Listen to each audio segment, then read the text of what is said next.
Number 31. Seeking refuge in Allah when seeking knowledge and acquiring it.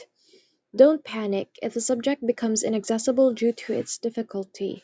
For some subjects were impenetrable to some of the renowned scholars, and some of them openly admitted to it, as is evident from their biographies. Amongst them were Al-Asma'i in the science of prosody, Al-Muhaddith al-Ruhawi in the art of calligraphy, Ibn Salah in the science of logic, Abu Muslim al-Nahwi in the science of morphology, s.w.t in mathematics, and Abu Ubaidah محمد ابن عبد البقيع الأنصاري أبو الحسن القطيعي أبو زكريا يحيى ابن زياد الفراء and Abu Hamid al-Ghazali in Arabic grammar.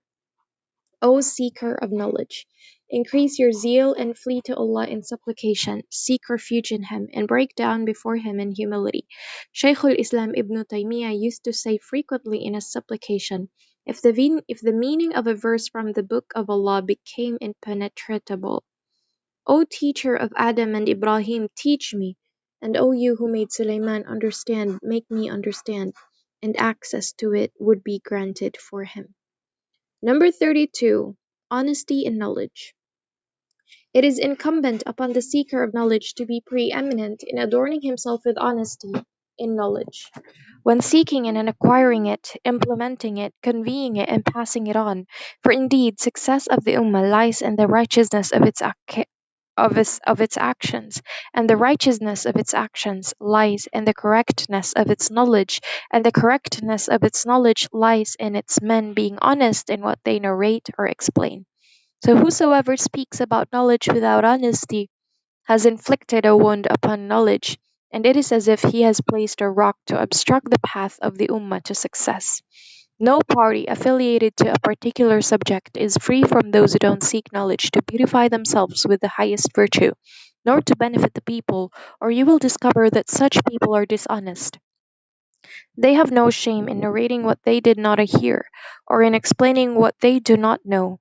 This is what caused the great scholars criticize men, and to distinguish between those who exaggerate in their speech and those who speak according to what they know.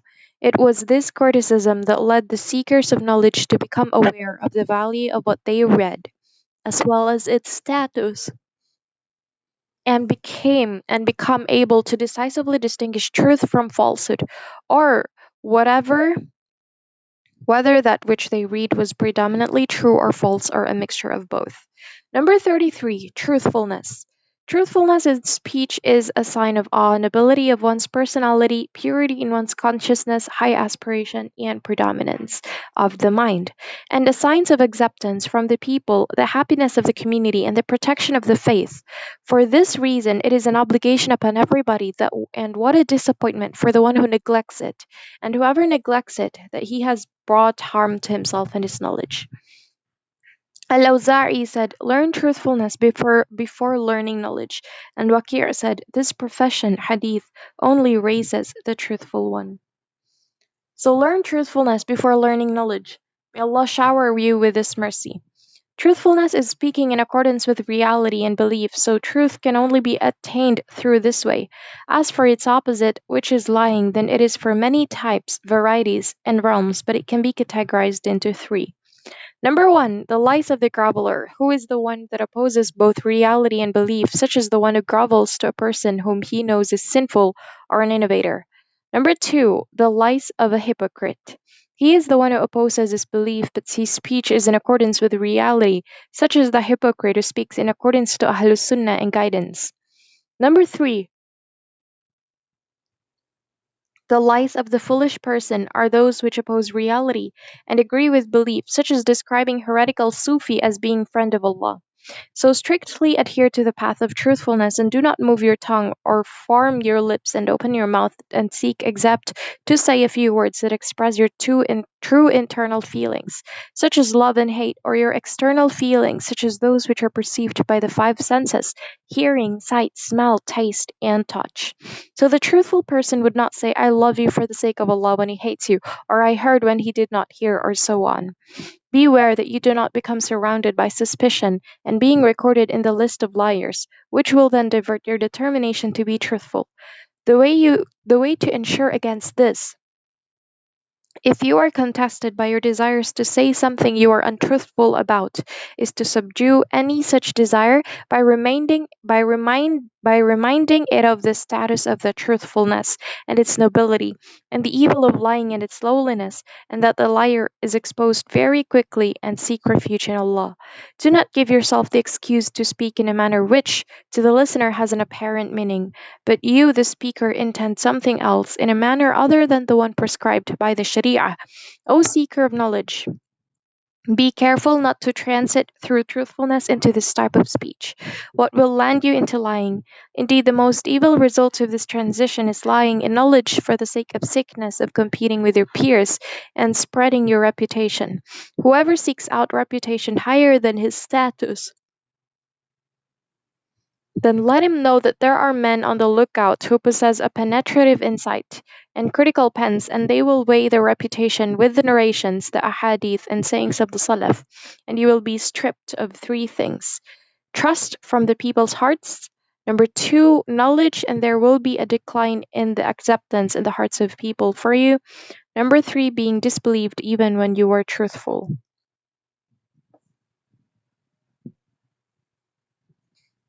In general, whoever goes to extremes in speaking eloquently is the brother of the magician, and the magician will never be successful no matter what amount of skill he may attain, and Allah knows best. Number 34, the sanctuary of the seeker of knowledge. The sanctuary of the scholar is I don't know, and he destroys this sanctuary by refusing to say it out of pride, and by answering it instead, it was said such and such. Therefore, if half of knowledge is saying I don't know, then half of ignorance is saying it was said such and such, or I think such and such. Number 35, preserving your capital, your lifetime. Preserve your time. Your time is in acquiring knowledge, so be a confederate of action and not a confederate of idleness and boastfulness, and a devotee to productivity and not to idle play and idle talk.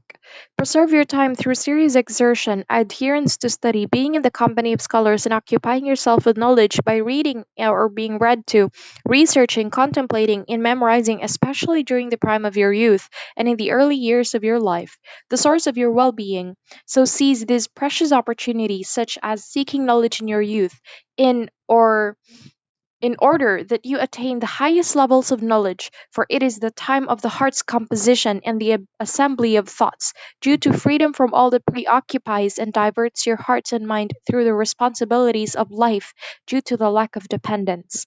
What does the breadwinner want with the dependents? For it is only the single person strives to attain them. Beware of being overcome by procrastination, so do not procrastinate by saying to yourself, after I finish doing such and such, or I will do such and such after I retire from doing this task, and so forth. Rather, you should hasten to it immediately before the saying of Abu at-Tahan al-Qayni applies to you poetry.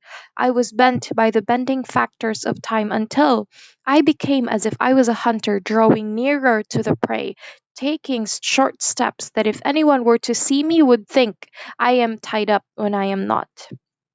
And it was said in poetry by Usama ibn Munqidh, and with the age of 80, weakness caused mischief in my body, and the weakness of my leg and the shivering of my hands upset me.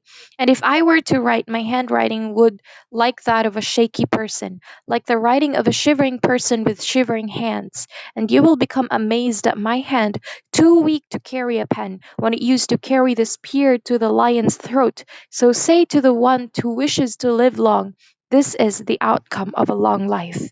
So if you hasten, then this is a witness from yourself that you carry high aspiration in knowledge. Number 36, relaxing the body.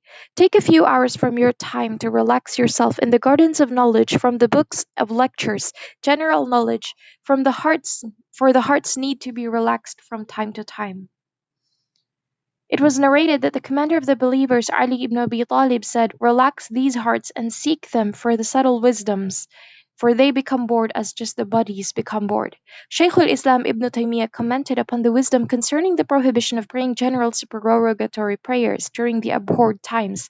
Rather, in the prohibition of praying general supererogatory prayers during the abhorred times are additional advantage, such as relaxation of the body at intervals from the weightiness of worship, as one would relax by sleeping, and other forms of relaxation. And for this reason, Mu'adh said, "Verily, I seek reward for my sleep as I do when I am awake." Shaykh al-Islam Ibn Taymiyyah, also said, rather, it was said that from the general wisdoms of the prohibition of praying general supererogatory prayers during the abhorred times is the relaxation of the body during these abhorred times, so it may become more energetic at the times of obligatory prayer, for it becomes at ease by what it has been prohibited from, and becomes more energetic after it has been relaxed, and Allah knows best. For this purpose, weekend breaks were widespread from the early times, most commonly on Fridays and Thursday evenings, and sometimes used to be on Mondays and Tuesdays. And on Eid al-Adha and Eid al-Fitr, it would be up to 3 days, and so on. We find these in the books of the Etiquette of Teaching and the biographies. For example, Adab al-Mu'alimin, the Etiquette of the Teachers by Suhnun, and Al-Risalatul Mufusila, the Articulate Letter by Al-Qabisi, and Ash-Sha'iq an-Nu'maniyya Anemone, and from it Abjadul Ulum, Simplified Knowledge, and the book entitled Alaysa Subhu bi Qarib, Is Dawn Not Near, by Tahir bin Ashur, Fatawa Rashid Ridar, and Mu'jam al-Buda, and the Dictionary of Countries, and Fatawa Shaykh al-Islam Ibn Taymiyyah. Number 37. Precision and correct reading. Covet precision and correction reading to a proficient Sheikh, so you may be safe from possible corruption and distortion, mistakes, and self-delusion. If you look up all the biographies of all the scholars, especially the Huffaz, those who memorize a very large proportion of the Sunnah, amongst them you will find a large number of them who have recited the entirety of the long compilations in a few gatherings or days, reading with precision to a proficient Sheikh. An example of such is Hafid ibn Hajar reads Sahih al-Bukhari in 10 gatherings, and in every gathering lasted 10 hours. Sahih Muslim in 4 gatherings in 2 days, and completed it at noon of the next day, which was the day of Arafah on Friday in the year 813 Hijrah. And he read the Sunan ibn Majah in 4 gatherings, and Mu'jam at-Tabarani as-Saghir in 1 sitting between Dhuhr and Asr. And the Shaykh al-Fayruzabadi read Sahih Muslim in Damascus to his Sheikh Ibn Jahbal with precision in 3 days. And there are many astonishing accounts of this type about Al-Khatib al-Baghdadi, Al-Mu'tamin as-Saji, Ibn al-Abbar, and others. If all of them were to be mentioned, it would take too long, and refer to them in the following books as mentioned, and do not forget your share of this. Number 38. Summarizing long compilations through reading. Summarizing long compilations through reading is amongst the most important matters, and by doing it, you will multiply your knowledge, broaden your understanding, derive the unique benefits from its hiding places, and gain experience in knowing where different issues and topics can be found, and understand the different styles of the authors in their compilations and their terminologies within them. The predecessors, the scholars, used to write at that point that they stopped reached, so he does not miss anything when he recommences his reading, especially after a long period of time. Number 39. Excellence in asking questions. Adhere to the etiquette of collective studies, such as the excellence in asking questions, listening, and correct understanding of the answer. Beware when you receive an answer to say, "But Sheikh so and such to me," for this is a deficiency in your manners, and it creates a conflict between the sayings of the scholars. If you must do so, then clarify your question and say, "What is your opinion of such and such fatwa?" without naming the person. Ibn al-Qayyim said, "It was said, if you sit with a scholar, then ask to gain religious understanding and not to go to extremes." He also said there are 6 levels of knowledge. The first is excellence in asking questions. The second is excellence in paying attention and listening. The third is excellence in understanding.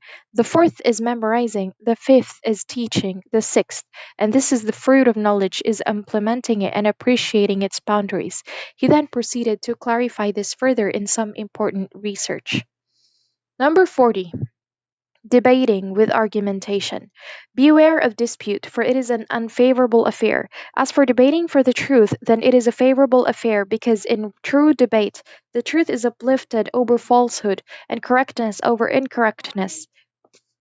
It is built upon sincere advice to one another, forbearance, and spreading knowledge. As for dispute in conversations and debates, then it is argumentation, showing off, disturbance, pride, a struggle to become the victorious contestant, a quarrel, deceit, enmity, and is in accordance with the foolish people. So beware of it, and the one who indulges in it, and you will be safe from sins and falling into that which is unlawful. So turn away and you will be safe and quell the liabilities of sin. Number 41, revision of knowledge in groups. Attain pleasure by revision and presentation of the problems to be researched with the people who have an insight into knowledge, because it excels reading in the same as in some aspects, and it sharpens the mind and strengthens the memory.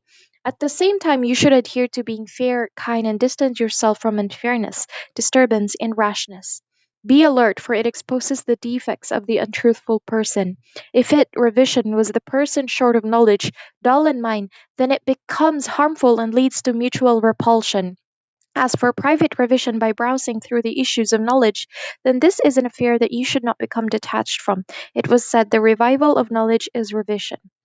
Number 42, the seeker of knowledge lives between the text of the Quran and Sunnah and its knowledge associated to them. For they are for him as two wings are to the bird, so be careful that you don't become broken winged. Number 43, completion of learning the tools of every subject. You will never become a true seeker of knowledge, one who is precise and diverse, unless you complete learning the tools of every subject. For example, in fiqh, jurisprudence, combine between jurisprudence and its principles, and in hadith, combine between understanding it and the knowledge of the principles of narration, and so on. And if you cannot or will not do this, then do not trouble yourself at all. Allah said, الذين آتيناهم الكتاب يتلونه حق تلاوته أولئك يؤمنون به. And those who embraced Islam from Bani Israel, or the companions to whom we gave the book, the Torah or the Quran, recite it and obey its orders and its teachings, as it should be recited, are those who believe therein. We can understand from this verse that the seeker of knowledge should not leave a subject after perfecting it.